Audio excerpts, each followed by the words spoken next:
topic tonight, as you all know, is Xi Jinping's Third Revolution and United States-China relations. We're delighted. It's a wonderful topic. Our guest, as you know, is one of the nation's foremost authorities on China, commonly recognized as such. She's a graduate of Swarthmore. I love thinking of Swarthmore. It's where really bright people are forced to work very hard. So it enjoys an almost unique reputation in the United States. Also an MA from Stanford and her PhD from the University of Michigan. Her career has been notable. She taught at Columbia for a while.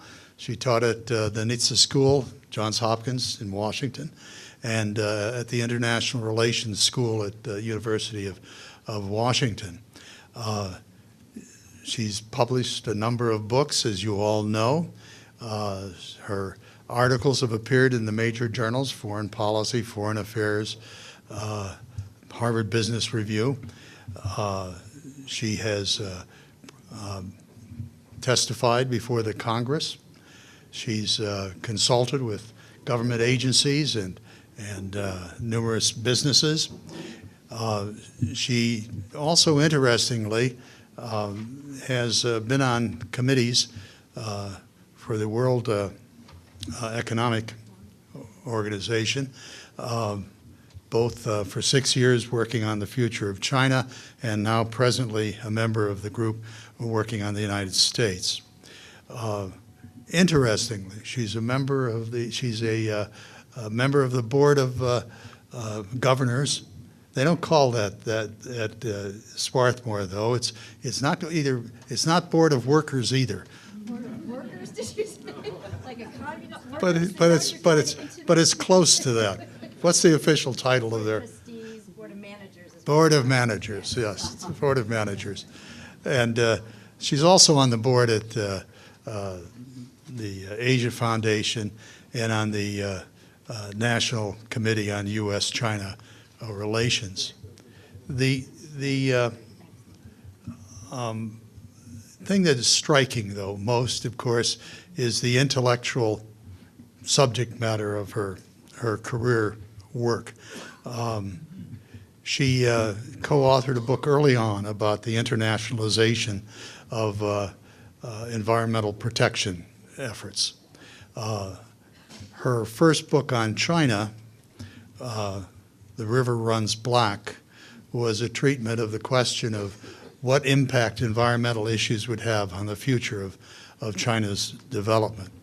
She also did, I think it was co-edited a book with Professor Oxenberg as well on China Joins the World, Progress and Prospects. And of course, that was an enormous question a few years ago. We're at the far end of that question now, where the prospects remain still an absolutely central question, but China looks a lot different to us. She's also written a book, co-authored a book on China's pursuit of natural resources and its impact upon the world. But today's book, the one that's for sale, by the way, out here, if you'd like it, she'd be good enough to sign it for you after the meeting's over, is on Xi Jinping and the Third Revolution, which is an interesting concept, of course. China today representing a third revolution. And then for the benefit of tonight's presentation and the future of U.S.-China relations. It's very generous of you to share your time with us. We're absolutely delighted to have someone as notable as you talk to a subject which is so important to all of us. It's my enormous pleasure to present to you this evening's speaker, Dr. Elizabeth Economy.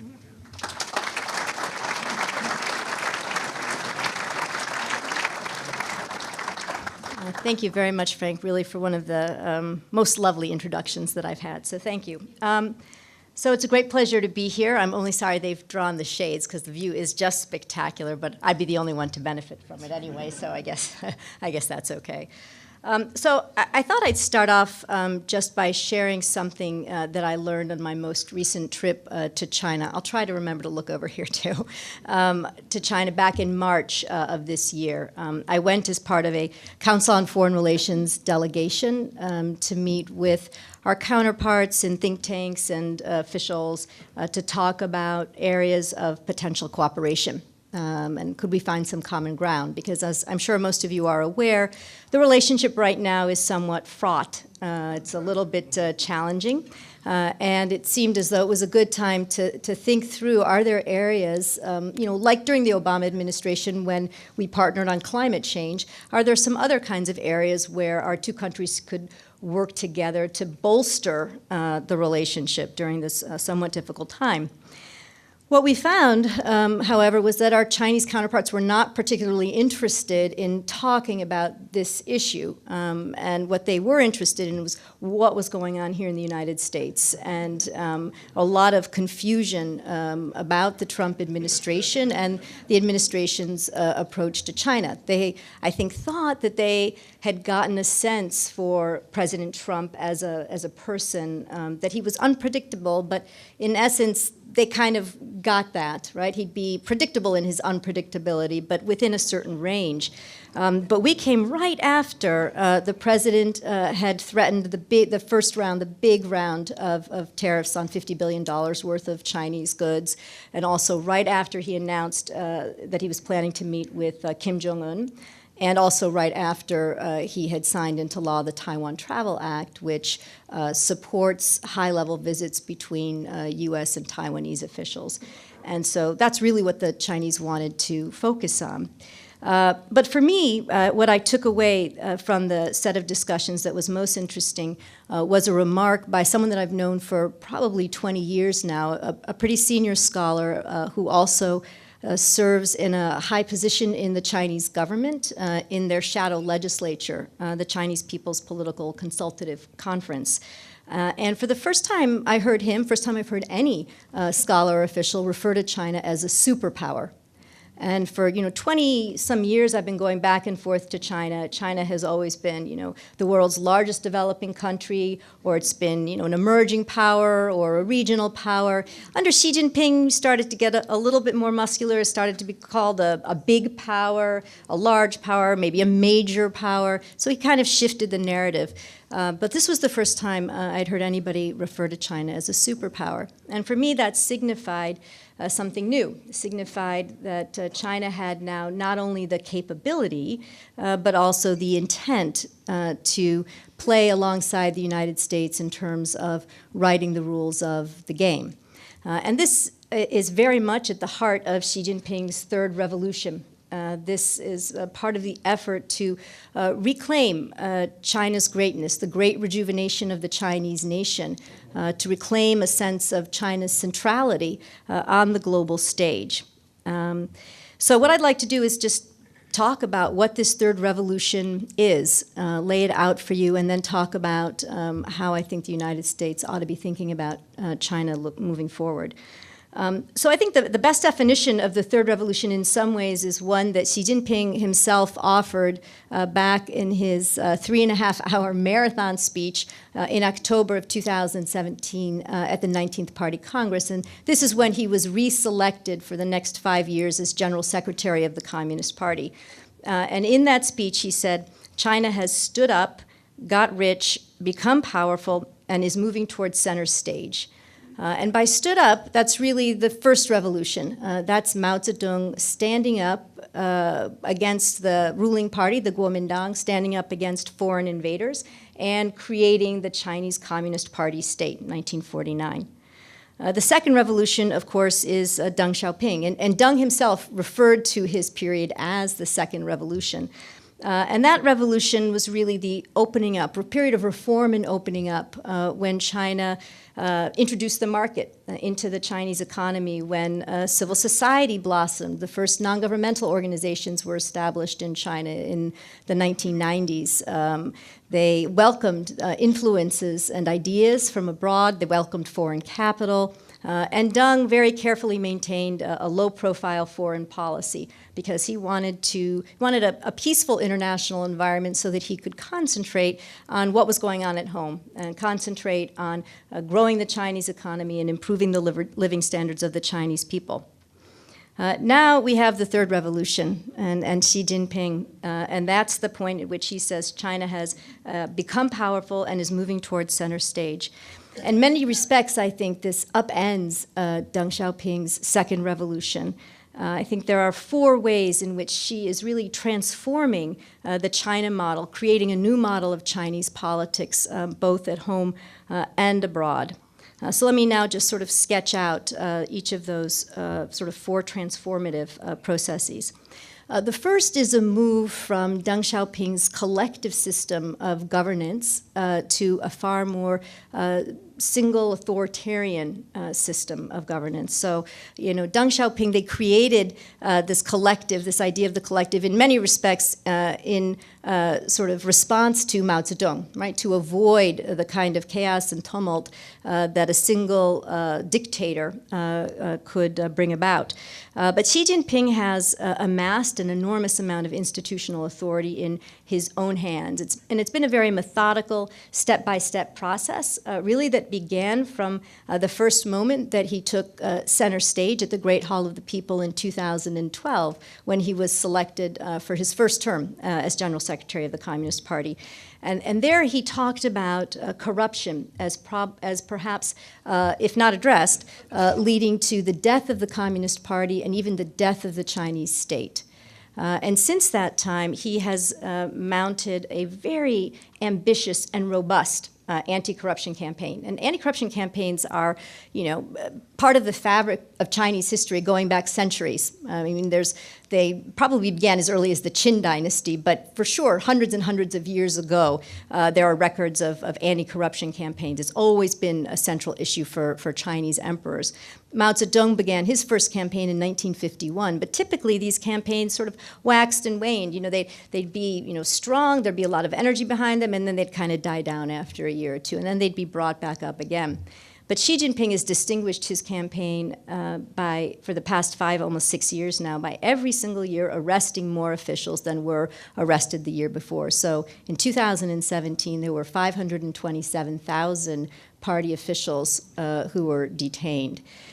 So the total now is upwards of 1.3 million officials.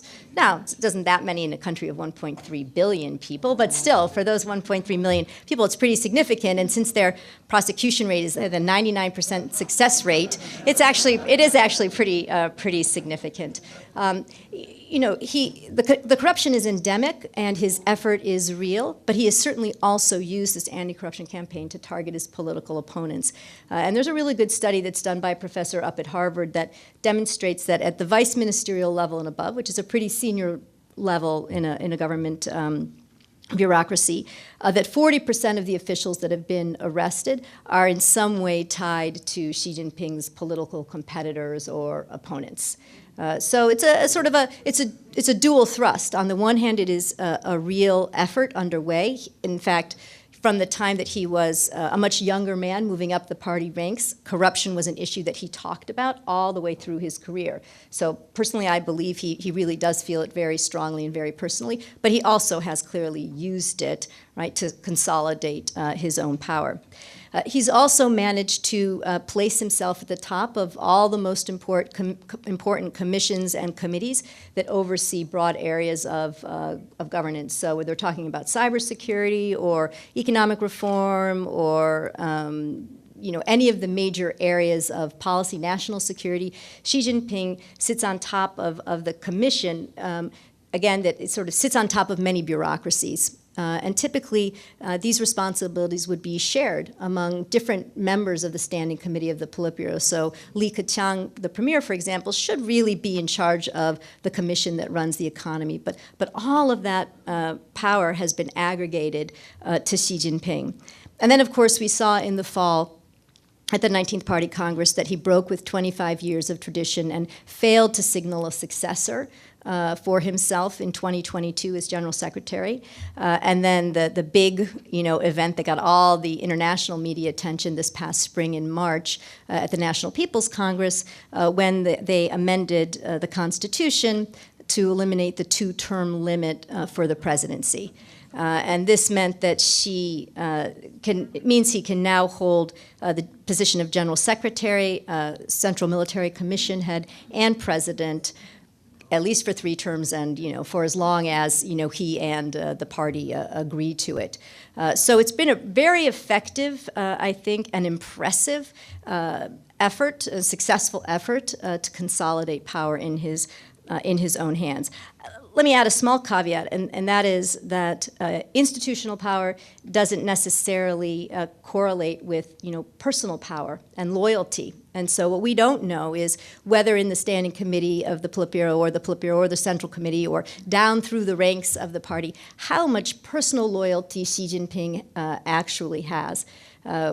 We tend to think he's created a lot of enemies, for example, through his anti-corruption campaign. Many of the senior leaders apparently were very distressed. The retired leaders like Jiang Zemin, Zhu Rongji were very distressed with the amendment to the Constitution because they viewed it as part of a deinstitutionalization of the system, that they had supported. And so I think, we don't want to simply assume that because he holds all these levers of power that he necessarily commands the personal loyalty and authority throughout the system. The second sort of transformational effort is the reassertion of the Communist Party into the life of the Chinese people, into Chinese society, into the Chinese economy. One of the hallmarks of the Deng period was really the withdrawal of the party from many of the elements of the micromanaging of people's lives and, allowed civil society to flourish, allowed the market to expand. Xi Jinping has moved in the opposite direction, and you can see this in a number of ways. One would be the massive surveillance system that the Chinese government is putting in place. So right now they have something like 176 million cameras, fitted with, facial recognition. Supposedly they want to get it up to 600 million, more than that actually, by 2020. If you look at Xinjiang, what's going on in Xinjiang, the far western part of the country, really it's become nothing less than a police state. Where at this point 10% of the adult Uyghur population is in some re-education camp or in jail, where they have collected all the passports from the people, where all the phones have to have a special app that takes all the information from the phone and sends it to a remote server that everybody knows is the Public Security Bureau. So that's a kind of frightening, a frightening future, potentially. Not that the rest of China thinks that that is what's going to happen, but it does show, I think, the extreme sort of lengths that the Chinese Communist Party is prepared to go to exert control over its society. You've also probably read about the social credit system. So this is that system of trustworthiness, right? Sort of determining the trustworthiness of the Chinese citizens, using, have you defaulted on a loan? Have you participated in a protest? Did you jaywalk? Are your friends bad actors, right? So assessing you based on what your friends do or don't do. And then everybody gets a social credit score, and that score can produce rewards. You can, get to the head of the line in an airport, or you might be able to send your children to the best schools, or it can produce punishments. So already there are something like 10 million people in China who can't get on a high-speed rail or can't get on a plane because they've defaulted on a loan. It's interesting. When I was doing the research for the book last summer, I decided I was in place called 3Q, which is kind of the Chinese version of WeWork, and they're very fun, like sort of all filled with startups and young Chinese people. very cool looking. And so I just informally, I decided I would just, ask 15 young Chinese in their 20s and 30s, what do you think about this system of social credit? And, I had to say I was surprised, because out of the 15, really 13 thought it was a good idea. Because they said, there's not that much trust in Chinese society among people outside the family circle. So it's helpful to know whether I can trust you or can trust you. Now, the full program hasn't been rolled out. So what they have so far are pilot programs. The national program is going to be rolled out in 2020. But it did serve as a good reminder to me that what we in the United States or other cultures might find frightening, even Orwellian, other cultures, different political cultures, may have a very different understanding in a different context. And so I will say a couple of people didn't even really know about it, and once it's rolled out, there may be more concerns about it. But it was just an interesting moment for me to see it from a very different perspective. I think if you look at the Chinese economy, that's probably one of the great surprises of Xi's first 5 years. Some of you may remember back at the third plenum of the 18th Party Congress in November of 2013, when China unveiled its big economic reform agenda. Certainly in New York, in the financial community up where I live, there was an enormous amount of excitement, right? There was a sense that economic reform, which had kind of stalled during the Hu Jintao, Wen Jiabao era, was poised to take off, that Xi Jinping was going to move economic reform very aggressively because, in the context of that program, there was, a term about the market as a decisive force. But what people didn't really recognize was that alongside market as a decisive force, there was also that the state would still retain a commanding role in the economy, right? So there was going to be a balance there in any case.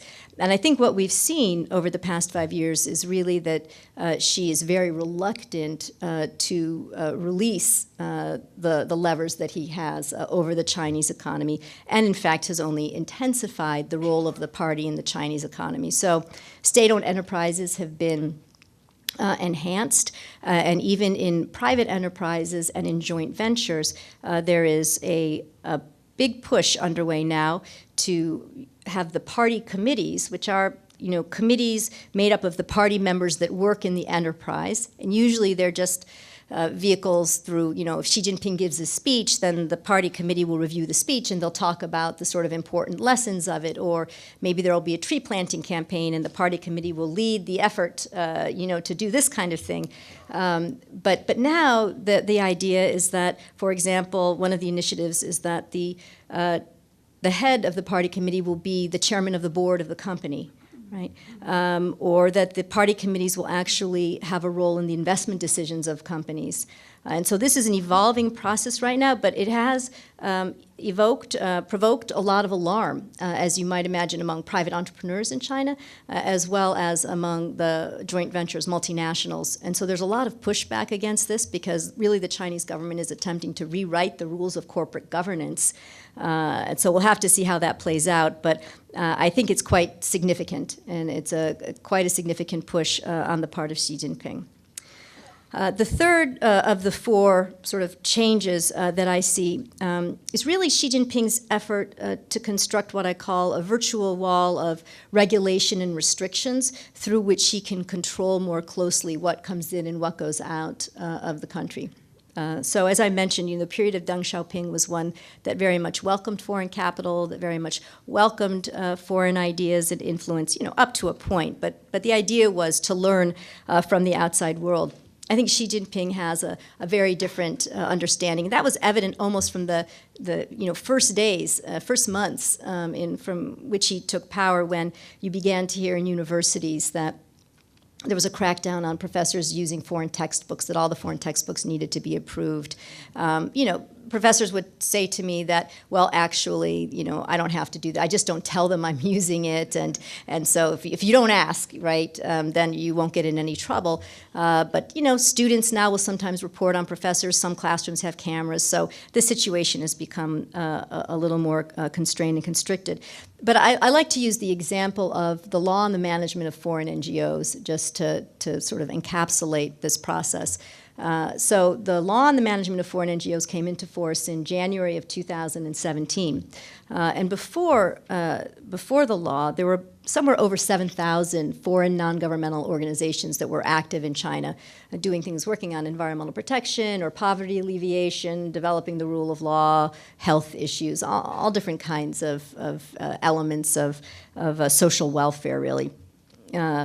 When the law came into force, what it meant was that all these NGOs had to register or re-register, had to find a government sponsor of some form, and the control for NGOs moved from the Ministry of Civil Affairs to the Ministry of Public Security.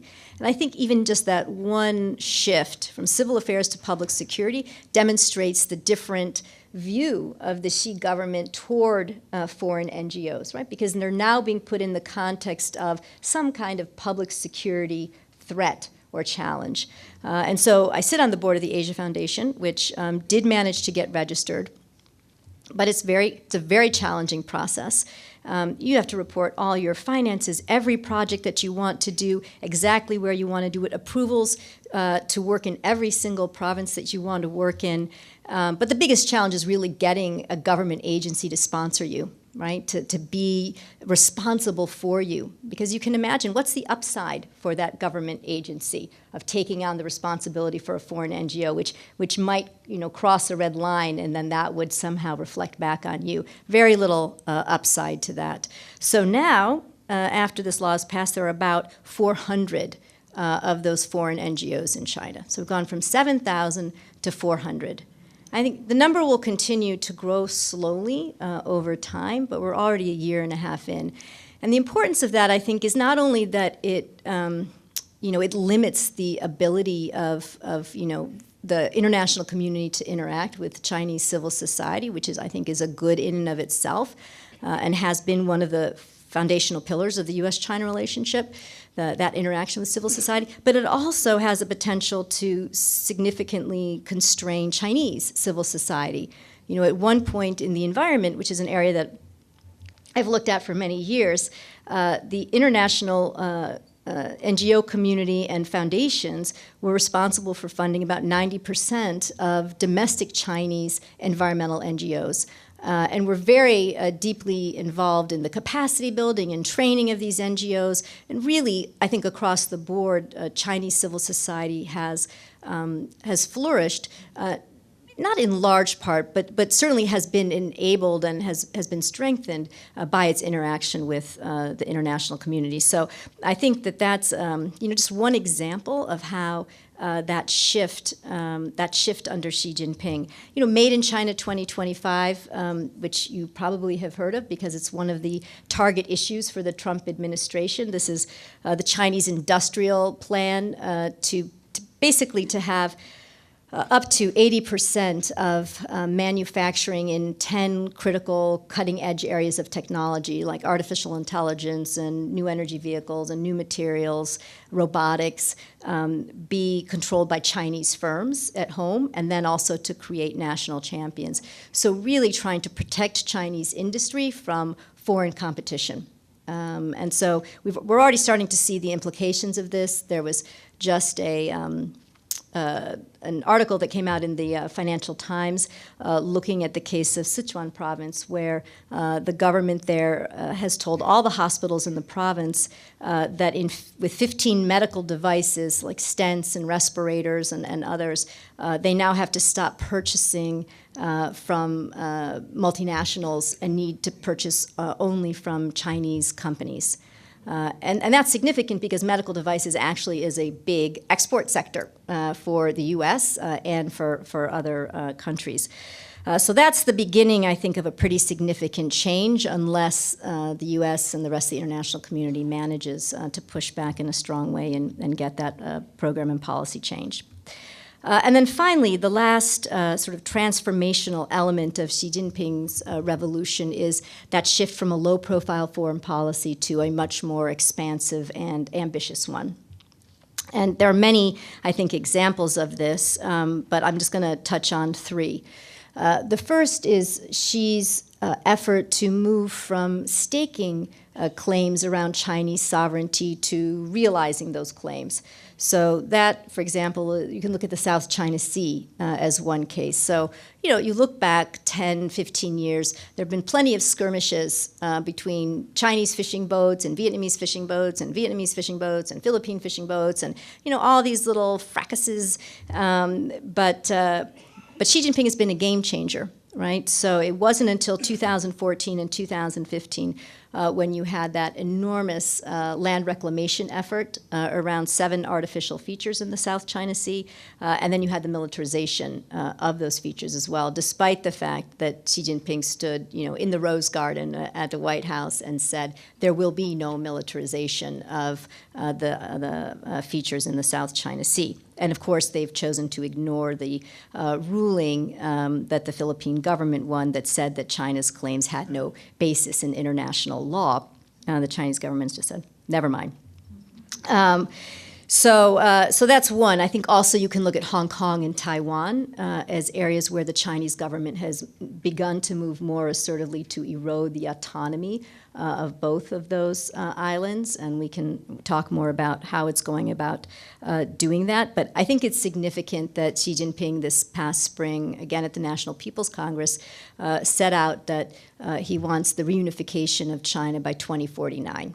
And some people don't take that as a hard target. They think, it's far in the distance, and you just tossed it out there. But I tend to look at Xi Jinping as somebody who says what he does and does what he says, and read his speeches, and what he says in his speeches track pretty well to what the policies that he puts forward. So I think we would be wise to take him at his word and start to think about what responses we should be having now, and what we think about the future of Hong Kong and Taiwan and what role the United States should be playing there, if any. The second big foreign policy area is the Belt and Road Initiative. And this, of course, is sort of the grand-scale infrastructure plan that Xi Jinping announced first in 2013 in Kazakhstan, and then again in a second speech in Indonesia in 2014. And it's a plan to connect China to, it's changed. So 64 countries, 68 countries. Now it's really the whole world is welcome to participate. But to connect China through infrastructure like ports and railroads and highways and pipelines. Now, that was the sort of initial gambit, but it has evolved and morphed, and it's quite opportunistic. So since then, they've announced a digital belt and road. So it's satellite systems and e-commerce and fiber optic cables. So you see Huawei, for example, very big Chinese company, largest telecommunications company in the world, actually, very active now throughout Southeast Asia and into Africa, and actually pretty much everywhere in the world except in the United States. But so that's one new element. They have a polar ice belt that they've announced to connect China to Europe more quickly. There's a security component. So China now commands a controlling stake in 76 ports in 35 countries by last count. There could be a few more now. China says these are all for commercial purposes, and indeed many of them are, but we've also seen where PLA Navy ships and submarines have come by for port visits after China has taken control of these ports. So, and they, established their first logistics base in Djibouti, and I think there's certainly more bases, military bases, yet to come. I think the Belt and Road also has a political component to it, and this is an area where there's a lot of disagreement about whether or not China is trying to export a political model. And I think if we take model in a narrow sense, I think there is an effort to export a model. It's not about exporting communist parties everywhere throughout the world, but it is about exporting a Chinese development model that includes, infrastructure-led growth, welcoming investment from the outside, and political stability. And it's that element of political stability where you now see Chinese officials, in 8 African countries, in Southeast Asia, training officials there on, how to manage their populations, how to do propaganda, exporting China's surveillance system to Pakistan, for example.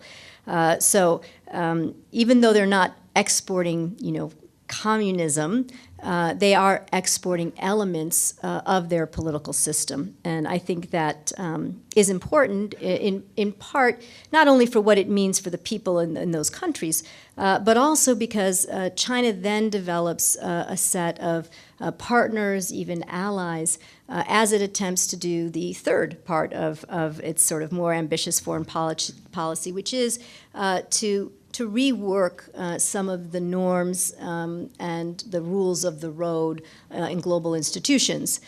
So in 2014, Xi Jinping gave a great speech where he said China should help contribute not only to write the rules of the road, but also to create write the rules of the games, but also create the playgrounds on which the games are played. And I think what we see now, just very slowly, is an effort for China to bring its own values, its own policies, its own priorities to bear on international norms and institutions in areas like internet governance or in human rights, in the human rights regime.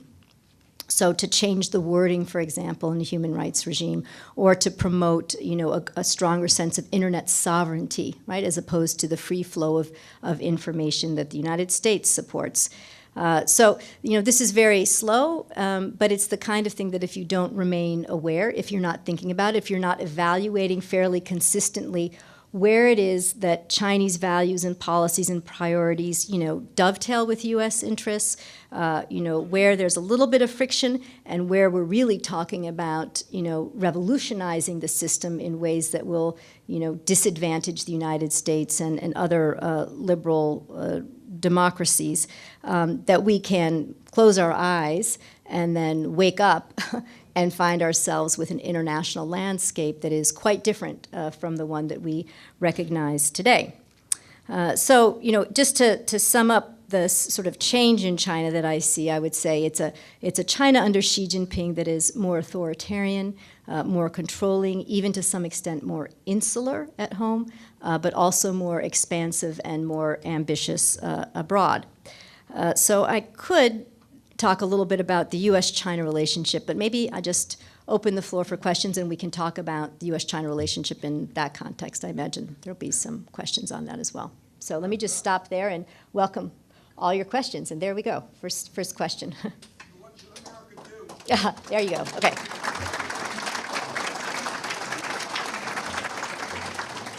Okay, thank you. So that's a big question. Okay.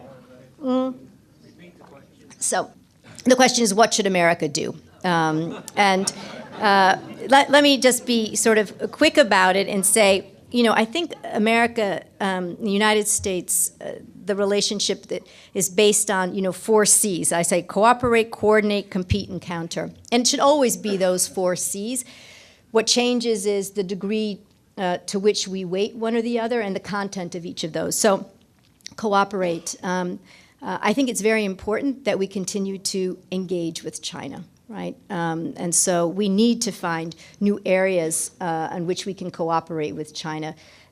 Together we command, 40% of the global GDP, right? We are the first and second largest contributors to climate change, 2 largest standing armies in the world. We can do a lot of good and we can do a lot of harm. And so, to my mind, we really need to be focused, especially at this point in time when the relationship is pretty tense and we have a lot of conflicts, on where can we find common ground. So, one possibility would be to work on infrastructure development and lending and aid and foreign aid and development policies. So, it's an area, and I didn't mention this when I was talking about the Belt and Road, but wherever they have Belt and Road projects, there are protests, because the way that China pursues this development is, not according to best standards, right? Not according to best governance. So it tends to be opaque in the tendering process. The environmental standards are not great. They're exporting now something like they have 106 coal-fired power plants as part of the Belt and Road. And it's not the best technology, which China itself possesses, but that's not what it's exporting. There are labor issues. So 89% of the Belt and Road projects are being done by Chinese construction firms. And that compares to 30% for non-Belt and Road projects, because Chinese construction firms are very competitive. But so in any case, but that just means that the local people are not realizing the benefits of that investment or that lending from the Belt and Road projects. So one thing, in fact, that I've been talking about a bit just in my time in DC over the past few days is, how do we work with the Chinese to strengthen the sort of governance around the Belt and Road projects. And by doing that, of course, we then allow U.S. firms to become more competitive. Japanese and Australians and others also become more competitive because our firms do tend to operate at higher levels. Coordinate is really coordinating with our allies, and we never have better success with China on issues like something like Made in China 2025 than when we work with our allies. So if you look at the Germans, you look at the EU, you look at the reports that come from the European Chamber of Commerce, and you compare them to the American Chamber of Commerce in terms of what are the challenges of doing business in China, they are exactly the same. I mean, it is actually extraordinary, the percentages of companies and how they rank order the problems from the Europeans to the Americans. So, intellectual property theft, forced technology transfer, frankly, all the things that the Trump administration is harping on right now, all those concerns, Made in China 2025, Chinese outward bound investment potentially hollowing out critical industries in these countries, all of these are concerns that are shared across the board. But right now, our administration is obviously not terribly focused on working with our allies in this way. Yes, to put it modestly, they instead, we're conducting multi-front war here, and so our ability to coordinate with our allies right now is maybe at the weakest that I've probably seen in a couple of decades. So that's a challenge, but it's an important element of a good U.S. strategy. The third is to compete, and I think many people fall back on this, but it is essential. So when we look at what China is doing with Made in China 2025, I have in the book a long case study on the electric car industry and innovation in the electric car industry in China. And China is investing enormous sums of money in research and development, and there is also enormous waste and fraud and inefficiency in the way that China develops things like electric cars. So, if you look, China set 2 sets of 5-year goals for the number of electric cars it would have on the road. And at the 4-year mark, it had about 28,000 electric cars. Their target was 500,000 cars. You could imagine that in the United States at that point we would give up, right? Just like forget about it. But the Chinese don't give up, right? They just invest more, right? They put in more subsidies. They put in more inducements for consumers. They set government procurement targets. They do all of these things to the point that at that 10-year mark now, China has the largest electric car market in the world, and they are the largest manufacturers of electric cars, right? So they are willing to tolerate, and by the way, they also have, companies that are producing buses that have no seats and electric cars that have no engines and all sorts of things that get discovered after the fact, right? And charging stations in the north that, cars that were produced in the south can't use. So lots and lots of inefficiencies in all of this, right? But they're willing to tolerate all of that in pursuit of a longer-term strategic objective. I'm not saying that we should tolerate all that inefficiency and waste and have all those companies do that, but I am saying that we probably could benefit from a longer-term strategic vision and greater continued investment in research and development and thinking through where we want to be on 5G, for example, right? So anyway, so I think that element of competition, we are dealing with a significant challenger. And if you look at the Belt and Road Initiative, it's not just about all these independent projects and the problems that some of them create, but it's also that China, by doing this, fiber optic cables and satellite systems and e-commerce and railroads, they're setting the technical and technological standards for much of the rest of the world for 50 and 100 years out, right? And so when you look out, it'll be the Chinese companies that are going to be called in to help and to assist, down the line. They're setting the rail gauge standards. So we need to think long-term and we need to think strategically. And then the final element that I have is counter.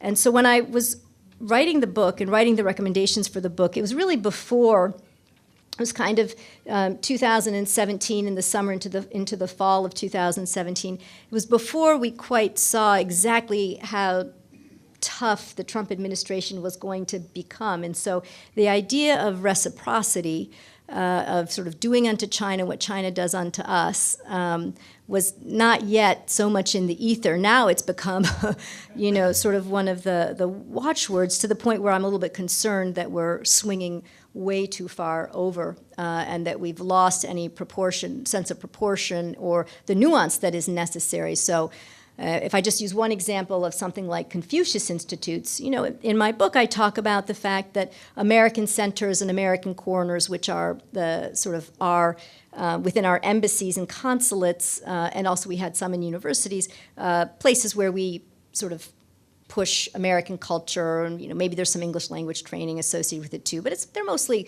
sort of cultural endeavors. They're very constricted and constrained in China, and there's really no ability to expand the number. We now have 500 Confucius Institutes and classrooms here in the United States.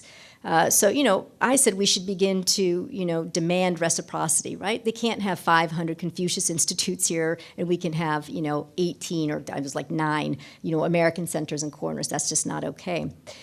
But what's happened, of course, is that we've had this wholesale movement in Congress just to cut out all Confucius Institutes, right? So members of Congress writing to all the universities in their states saying, you must get rid of these Confucius Institutes, and these classrooms, get them out of the universities and the classrooms. So what's wrong with the Confucius Institutes? So this is where nuance and proportion are important. What's wrong is that the Confucius Institutes are controlled by the Chinese government, which means that the language teachers are vetted politically by the Chinese government. The curriculum is a Chinese government curriculum. So what's the problem with that? Okay, I took third-year newspaper Chinese when I was a graduate student at the University of Michigan. I could read anything, anything that was being published in Chinese. One would imagine that in a Confucius Institute classroom on a university campus or in a high school, you're not going to be reading about politically sensitive events that are taking place in China at the time. So you're constraining the curriculum in some way that personally I think is important. So what's the answer to that? Is the answer to eliminate all these Confucius Institutes and classrooms? I don't think so. I think the answer is to propose to the Chinese government, we very much appreciate your assistance and your contribution to spreading Chinese culture and Chinese language training in the United States. So we welcome your financial contribution, but the governance over these institutions needs to remain in the hands of the universities or in the high schools or in the elementary schools. So, I think there are ways that we can try to work with the Chinese to find some common ground on this without just cutting these things out wholesale, which in any case, unless the U.S. government is prepared to step up and offer Chinese language training in many of these universities and high schools where they otherwise wouldn't be able to afford it. I don't think we should be reducing the number of students that's studying Chinese. So reciprocity is the last part. Sorry, that's a long answer to your first question, but reciprocity is one part of what I think we ought to be thinking about, but I think we need to be thinking about it in a very careful way, using the scalpel and, not a sledgehammer.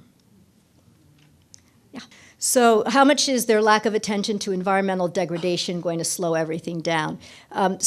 Leading up until today, estimates of how much environmental degradation and pollution cost the Chinese economy span from 3% of GDP to like 10% of GDP. So significant, right? So this can be, missed days of work because of, respiratory diseases, people going to the hospital. About more than 1.5 million people in China die prematurely every year from respiratory disease related to air pollution. It could mean economic costs from factories that are forced to close down or slow down because there's not enough access to water. So water scarcity is a huge issue in many parts of China. So those were the estimates, leading up until, 2013 probably. I think today, I will give credit to this Xi government. I think it is the first Chinese government since I've been studying China to recognize the environment as a really serious problem and to start to try to address it.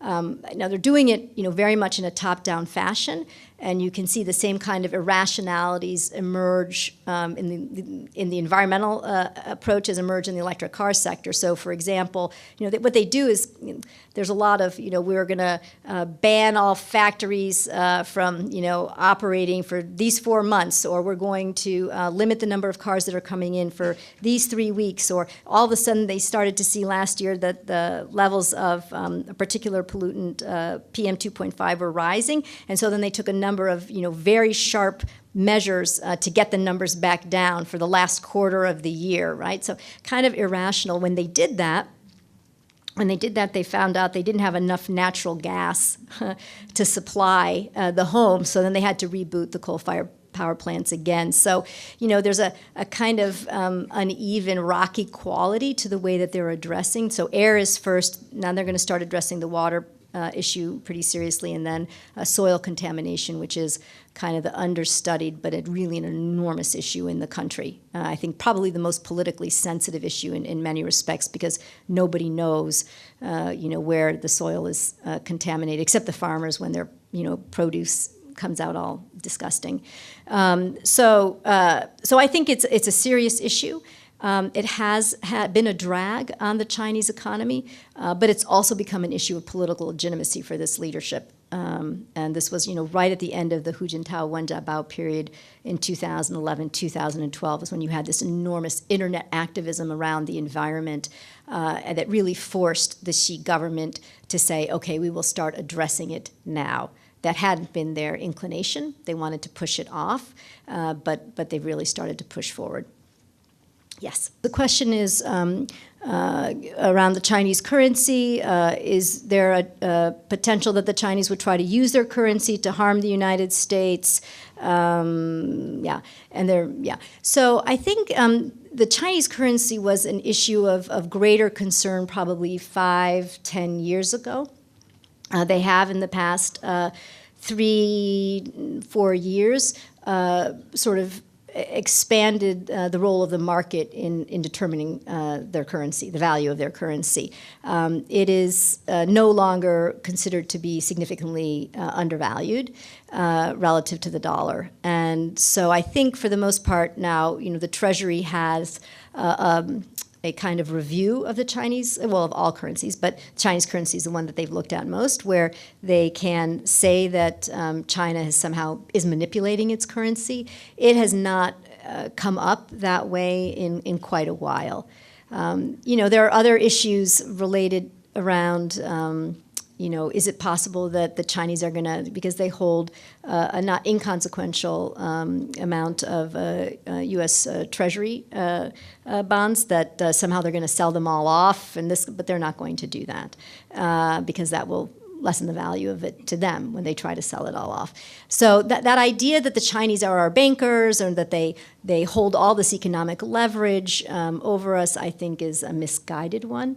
And, it is certainly the case that given this tariff war, the Chinese have the power to devalue their currency, make it cheaper, and then export more. They can do that if they want to, but they've also then suffer the threat of, significant capital outflows, which they don't want to have happen. So it's a complicated process, but I think in the ranking of issues we need to be concerned about, probably is not as high today as it was a while ago. So the question is basically, she read an article that said that Trump is following the same policy toward China that Ronald Reagan followed toward the Soviet Union. And do I agree with that? Is that what is my opinion on that? I don't see that parallel. I think President Trump. Well, first of all, he walks around saying that Xi Jinping is his best friend and how much he admires him and all of this, one-sided bromance stuff that's going on. I think he is very targeted in what he wants from China, right? And he's not looking for China to collapse. He doesn't consider China to be an evil empire. He wants China to reform the way that it does business and to have a level playing field. That's what he's moving toward. It's not an effort to contain China. It's not an effort to contribute to the collapse of China. I think for him, it really is all about, making America great by ensuring that our companies can compete. So I don't see it in the same way.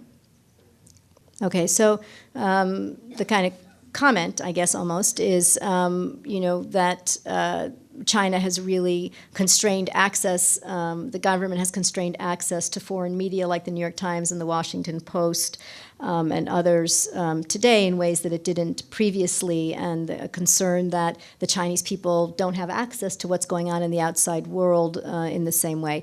I think, still Chinese that want to access what's going on in the outside world, they can through virtual private networks. Those still exist, and they can find their ways around it. And the Chinese government doesn't make it easy. Maybe some of you saw that they've now censored John Oliver's program that he did on China, on Xi Jinping, which was pretty hilarious and very on target. And so Chinese cannot access that. But they're very, creative. I think the Chinese government recognizes this, and so, one of the recent regulations that came out in earlier this year said that as of March 31st, the Chinese government would have to control all VPNs, all virtual private networks, but that actually hasn't been enforced. So, we'll have to wait to see, whether that comes to be. But I certainly take your point that for the broad masses of Chinese who, aren't among the 5% that hold passports and travel abroad, that aren't the ones who are naturally engaging, in some form or another with the outside world, that are not in the major coastal cities, that their information is, limited, their access is limited. I think, one of the things we also forget is, 40% of China still lives on $5.50 or less a day. Right, and so we tend to think of this big behemoth and the everything that they're doing on the global stage, and but it's still for a large section of the country a developing economy, and I think for those people certainly again access to the outside world is limited and increasingly limited, I would say, under Xi Jinping. On that really unfortunate note, thank you.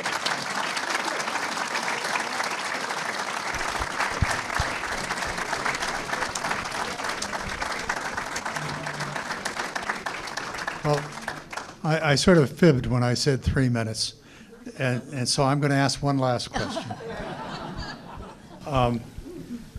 Could you give us a picture of how you think major Chinese figures are imagining a future global order? You've hinted at what Xi has in mind. I'm sure there are other points of view. But in terms of ultimate destinations, could you sketch out a couple? I think, in terms of ultimate destination, I think the Xi vision, and I think for many Chinese as well, is that China is the sort of centerpiece of the Asia-Pacific, that U.S. troops are out, that we are no longer, certainly not a regional hegemon, but, if at all there, kind of a low-level actor, one among many players.